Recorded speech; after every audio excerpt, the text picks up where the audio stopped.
আমাকে ছেড়ে দাও, ছেড়ে দাও বলছি। আমি যে আমি যে এখানে শ্বাস নিতে পারছি না, খুব কষ্ট হচ্ছে। এ কি মাছে কিভাবে কথা বলছে? তুমি কি ভূত নাকি? আমি ভূত নই, আমি এক মায়াবী মাছ। তুমি আমাকে ছেড়ে দাও, আমি তোমার সব কষ্ট দূর করে দেব। তুমি আমার কষ্ট কিভাবে দূর করবে শুনি? তোমার তো সত্যি অনেক কষ্ট হচ্ছে শ্বাস নিতে। মায়াবী মাছ, দাঁড়াও, আমি তোমাকে ছেড়ে দিচ্ছি। মিরাজ মাছটাকে নদীতে ছেড়ে দেয়। সাথে সাথেই মাছটা একটা জলপরীতে পরিণত হয়।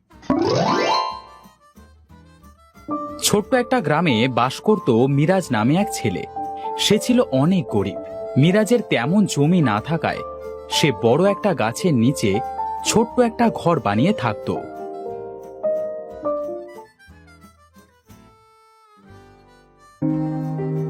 বউ, কোথায় গেলে তুমি? আরে কি হয়েছে, এমন চিল্লাচ্ছ কেন? চেল্লাচ্ছে কি আর সাধে? বেলা কত গড়ালো দেখেছো? তাতে হয়েছেটা কি? আমাকে ডাকোনি কেন? এখন কখন মাছ ধরতে যাব বলো তো? তোমাকে কি আর আমি এখন থেকে ডাকছি? তুমি যদি না শুনতে পাও, সেটা কি আমার দোষ নাকি? আসলে কাল একটু রাত করে ঘুমিয়েছি তো, সেজন্য হয়তো শুনতে পাইনি। রাত করে ঘুমোবে না তো কি করবে বলো? সারা রাত তো তুমি চাকরি করো। এমন করে বলো না বউ, তুমি তাড়াতাড়ি গিয়ে জালটা আনো। তুমি একটু দাঁড়াও তো, আমি জালটা আনছি। সোহিনী ঘর থেকে জালটা এনে মিরাজকে দেয়। এই নাও তোমার জাল। মিরাজ জালটা নিয়ে যখন চলে যেতে যায়, তখন তার মেয়ে অহনা বলে, বাবা, তুমি মাছ ধরতে যাচ্ছ? হ্যাঁ রে মা। বলি আজ মাছ পেলে বাড়িতে এনো বাবা। অনেকদিন হয় মাছ দিয়ে ভাত খাইনি। তুমি তো যে মাছ পাও সব বিক্রি করে দাও। আসলে মা, অনেকদিন ধরে তেমন কোনো মাছ পাচ্ছি না। একটা দুইটা যা মাছ পাই সেটা বিক্রি করে বাজার করি। এই, তোকে এত কথা বলতে কে বলেছে শুনি? তুমি তাড়াতাড়ি যাও তো, এমনিতেই আজ অনেক দেরি হয়ে গিয়েছে। এটা শুনে মিরাজ মাছ ধরতে নদীতে চলে যায়। আজ নদীর ওপারে যে মাছ ধরব, দেখি মাছ পাই কিনা। এটা বলে মিরাজ একটা মাঝিকে ডাকে। ও মাঝি ভাই, নদীর ওপার যাবে নাকি? যাব মিরাজ ভাই, তুমি আজ নদীর ওপারে যাবে নাকি? আসলে অনেক দিন হলো তেমন কোনো মাছ পাচ্ছি না, ওপারে যে দেখি মাছ পাই নাকি। ও আচ্ছা, তুমি নৌকায় বসো, আমি তোমাকে পার করে দিচ্ছি।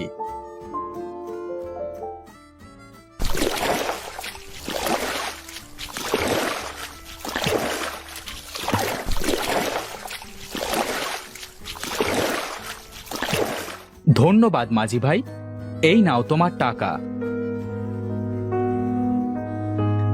এখানে মানুষের যাতায়াত বেশি, এখানে তেমন মাছ পাবো না। একটু সামনে যে দেখি মাছ পাই কিনা।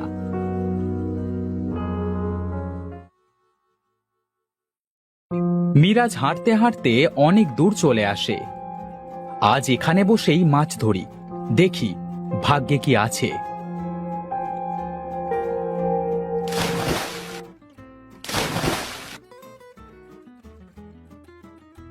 মিরাজ অনেকবার জাল ফেলে, কিন্তু সেদিন মিরাজ একটাও মাছ পায় না। কি যে হলো আমার, সবাই কত মাছ পাচ্ছে, আমি সেই কখন এলাম, কিন্তু একটাও মাছ পেলাম না।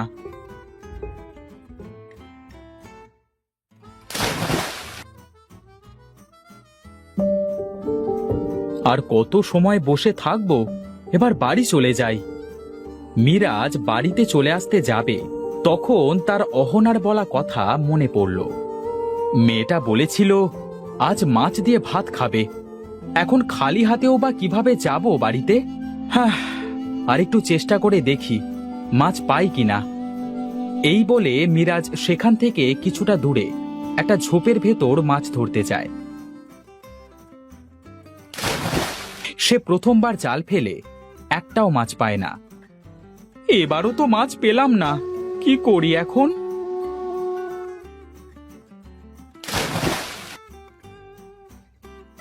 ওরে বাবা, এটা কত বড় মাছ! আজ দেখি আমার কপালটা খুলে গেল। এমন সময় মাছটা কথা বলে ওঠে। আমাকে ছেড়ে দাও বলছি। আমি যে এখানে শ্বাস নিতে পারছি না, খুব কষ্ট হচ্ছে। এ কি, মাছে কিভাবে কথা বলছে? তুমি কি ভূত নাকি? আমি ভূত নই, আমি এক মায়াবী মাছ। তুমি আমাকে ছেড়ে দাও, আমি তোমার সব কষ্ট দূর করে দেব। তুমি আমার কষ্ট কিভাবে দূর করবে শুনি? তোমার তো সত্যি অনেক কষ্ট হচ্ছে শ্বাস নিতে। মায়াবী মাছ, দাঁড়াও, আমি তোমাকে ছেড়ে দিচ্ছি। মিরাজ মাছটাকে নদীতে ছেড়ে দেয়। সাথে সাথেই মাছটা একটা জলপরীতে পরিণত হয়। এ কি, তুমি তো দেখছি একটা জলপরী। হ্যাঁ, আমি মায়াবী জলপরী। সবাই আমাকে দেখতে পায় না গো। তোমার মনটা খুব ভালো, তাই আমি তোমাকে দেখা দিলাম। আমার মন ভালো, তুমি কিভাবে বুঝলে? তোমার ছোঁয়া পেয়ে আমি বুঝেছি তুমি কেমন। আচ্ছা, তোমার চোখে পানি কেন?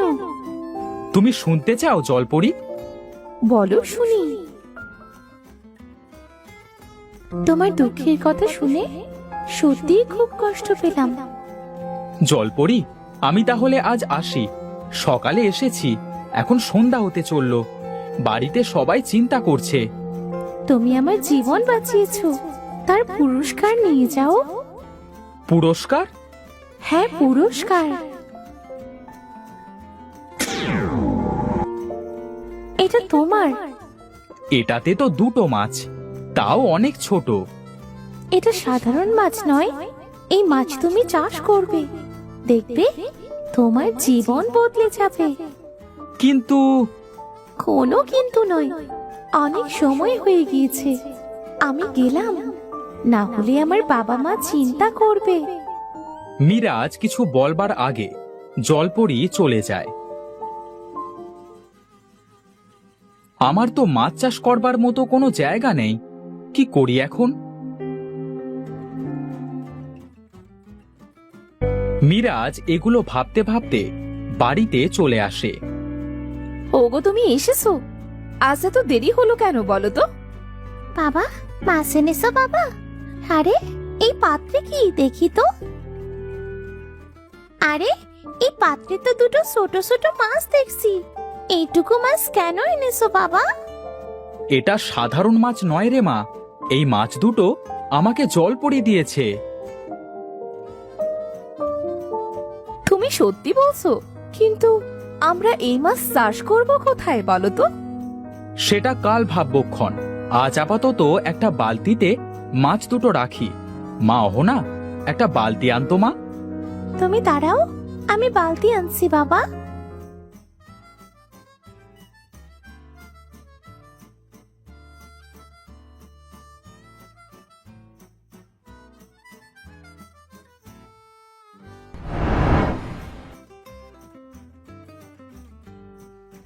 বাবা, ও বাবা, মাছেদের খেতে দেবে না?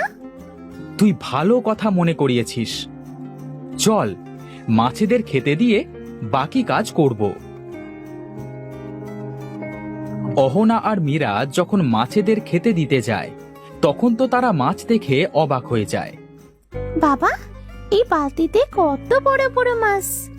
এত বড় মাছ তো আমি আগে কখনো দেখিনি। আমিও তো তাই দেখছি, কিন্তু এই বালতিতে তো মাত্র দুটো মাছ ছিল। এত মাছ কোথা থেকে এলো? বাবা, আমার মাথায় একটা বুদ্ধি এসেছে। কি বুদ্ধি এসেছে তোর মাথায়? জলপরি তো আমাদের মাছ চাষ করতে বলেছে, তাই না? হ্যাঁ, কিন্তু আমাদের তো মাছ চাষ করবার মতো কোনো জায়গা নেই। আমরা যদি গাছে মাছ চাষ করি তাহলে কেমন হয় বলো তো? বউ, শুনছো? দেখো মেয়ে বলে কি।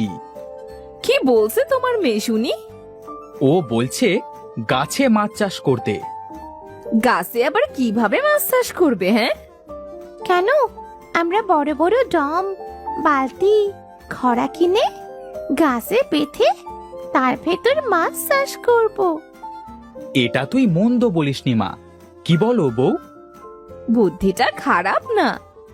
কিন্তু ঢম বালতি ঘড়া যে কিনবো, এত টাকা কোথায় পাবো? এই নাও, এই হারটা বিক্রি করে তোমার যা প্রয়োজন তাই কিনো। কিন্তু এটা তো তোমার মায়ের দেওয়া হার। কপালে যদি লেখা থাকে তাহলে আরো অনেক হার পড়তে পারবো। ঠিক আছে, দাও।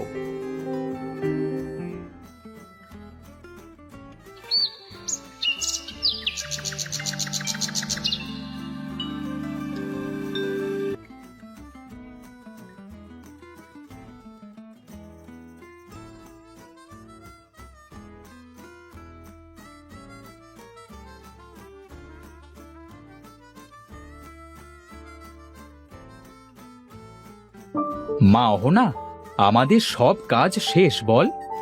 হ্যাঁ বাবা, এবার এই গাছে অনেক মাছ চাষ করা যাবে। চল, আমরা মাছগুলো এই টবটার ভেতরে রাখি। মিরাজ আর অহনা গাছে বাঁধা টবগুলোর ভেতরে মাছগুলো রেখে দেয়।